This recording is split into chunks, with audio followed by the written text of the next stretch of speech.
Apa mimpinya? Dia bermimpi untuk membuka kembali sumur Zam-Zam.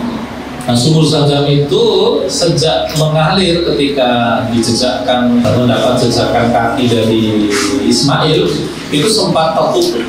Nah, lalu kemudian Abdul Muthalib itu bermimpi bahwa Allah menyuruhnya untuk menggali sumur itu. Dia mencari-cari informasi dan mencoba menggali saja. Dan ketika dia mengajak orang-orang itu malah dia ditertawakan. Allah nggak mungkin, nggak bisa. Dan kemudian dia juga diremehkan ya, diremehkan siapa yang akan bantu kamu gitu.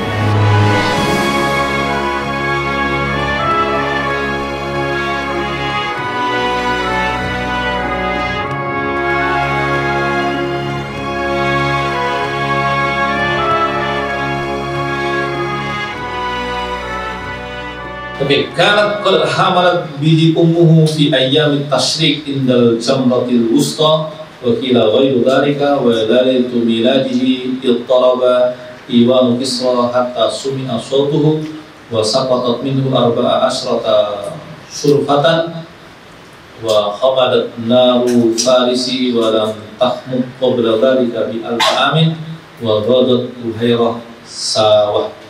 Nah, sebelum masuk ke sana, kita perlu tahu dahulu ya bahwa Nabi Muhammad itu tidak punya bapak.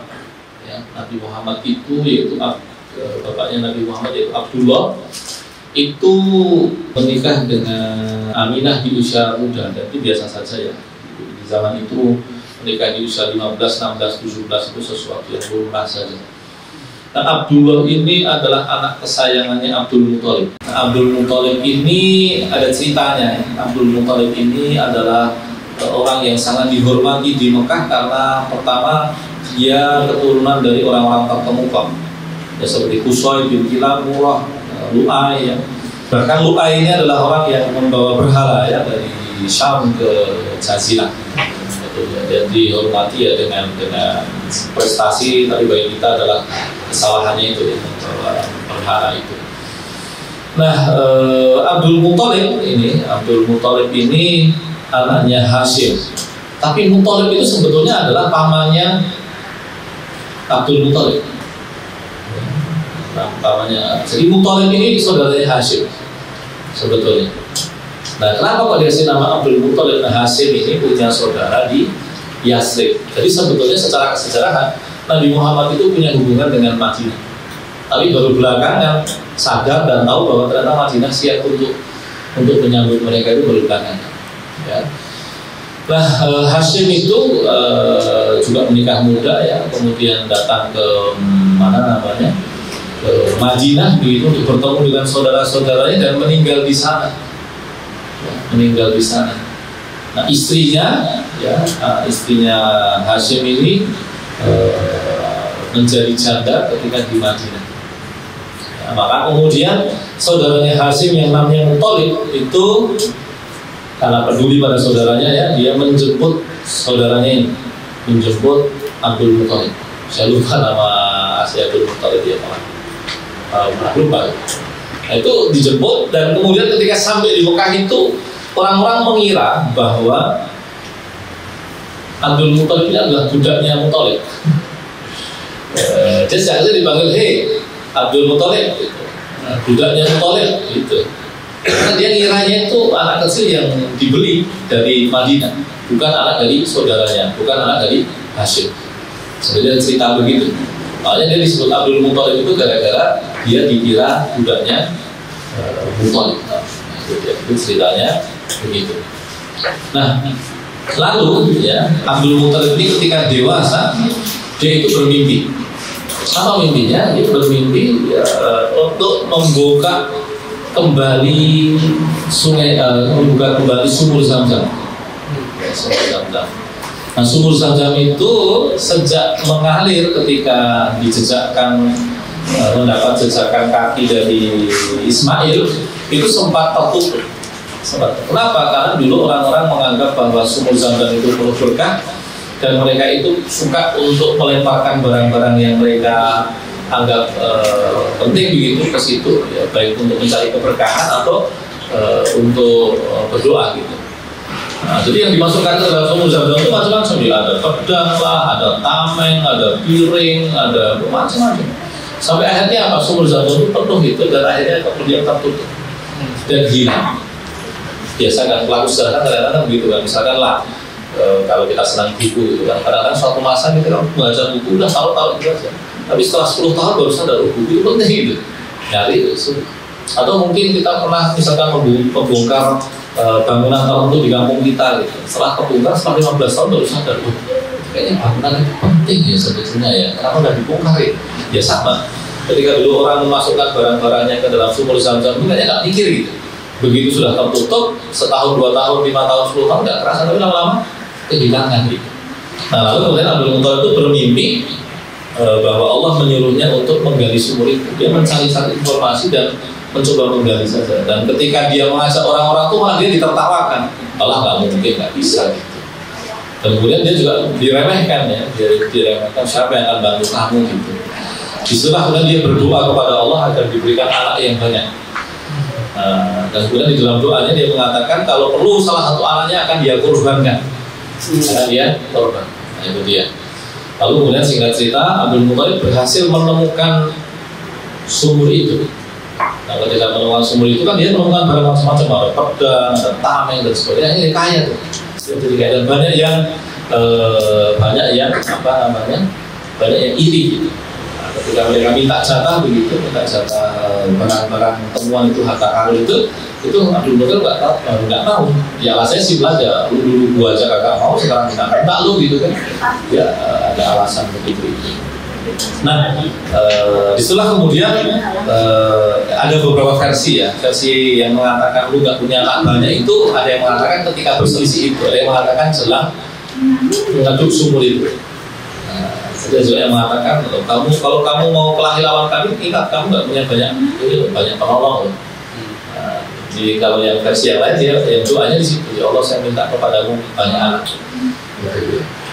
Nah tetapi kemudian ada kisah yang menyebutkan bahwa ketika mereka berembuk ya tentang status sumur itu, mereka kan ada yang merekomendasikan untuk bertemu dukun di Syria. Ketika mereka mau menemui dukun di Syria begitu itu mereka kehabisan bekal air di perjalanan. Nah ketika mereka kehabisan bekal air di perjalanan itu dan mereka tidur, ternyata Abdul Muthalib untuk kesekian kalinya bermimpi melihat mata air.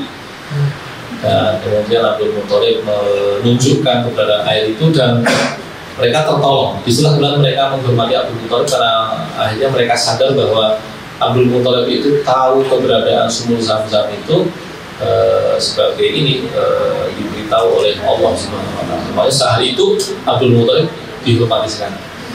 Nah, adapun anak terkecil Abdul Muthalib itu adalah Abdullah. Nah, dalam kemudian Abdullah ini dalam doanya itu kan anak paling kecil akan dikorbankan kan. Nah, ketika Abdullah ini mau dikorbankan, Abdul Muthalib ini mencoba berkelit. Ya, dia mencoba berkelit dan kemudian dia menyarankan datang ke dukun. Nah, dia datang kepada dukun begitu itu, ya dukunnya mengatakan coba kamu undi. Ya, jadi praktek perdukuan itu memang sangat kuat ya, yang kemudian nanti ditolak oleh Islam. Ya, kamu silahkan undi. Ya, kalau kamu undi nanti diundi menyembelih Abdullah atau menyembelih 10 ekor unta. Jika diundi yang kena Abdullah. Aduh gimana nih, konsultasi lagi. Coba diundi lagi.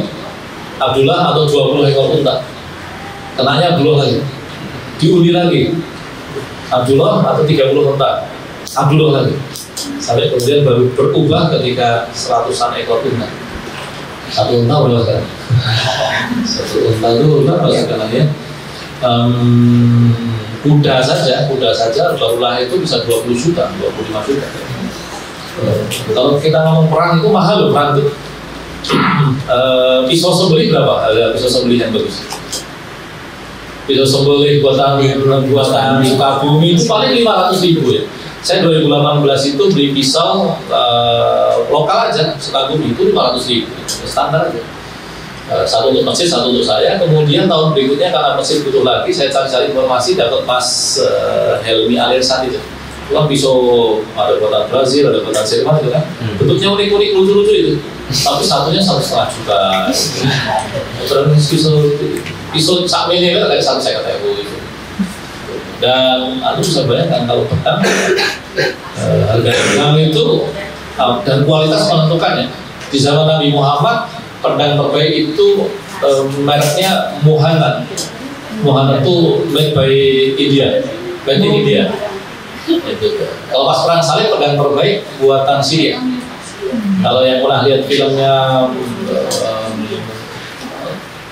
Kingdom of Heaven, ya, itu kan si Orlando Bloom-nya itu kan ketika dia sudah menyelamatkan orang-orang Kristen dari Yerusalem, itu kan dia kan jadi pandai besi kan.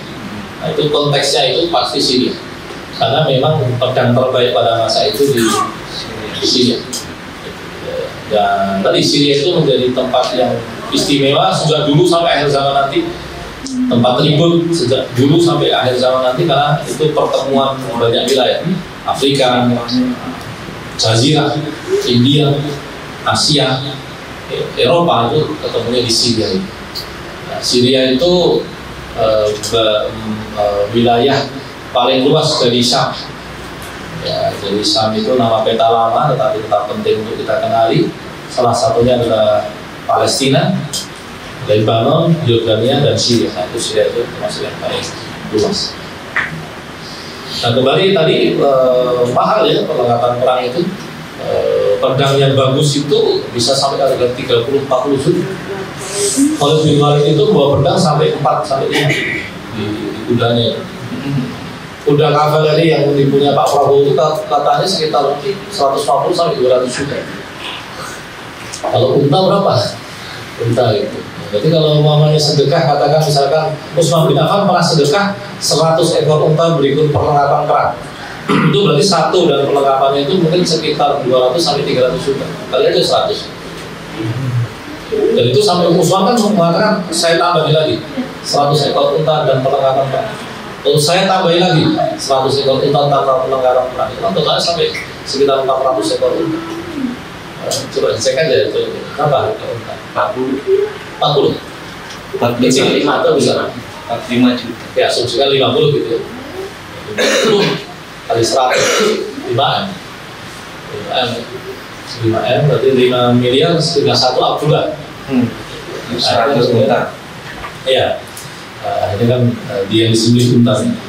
Abdullah tidak jadi. Abdullah menjadi anak kesayangan Abdul Muthalib, tapi tadi dia mati muda ketika perjalanan dagang ke Syam, mampir ke Madinah ya, atau Yasrib saat itu, dan meninggal di sana. Maka kemudian Aminah beliau menjadi janda dalam kondisi saat itu Abdullah belum punya apa-apa, ya miskin, dalam kondisi miskin. Nah, lalu Aminah itu melahirkan, di sini dikatakan ada yang mengatakan ketika hari tasyrik. Tasyrik itu artinya menjemur daging. Tasyrik itu syarroko yusabrik itu artinya mengenakan sesuatu ke paparan matahari. Ya, tasyrik itu hari menjemur daging.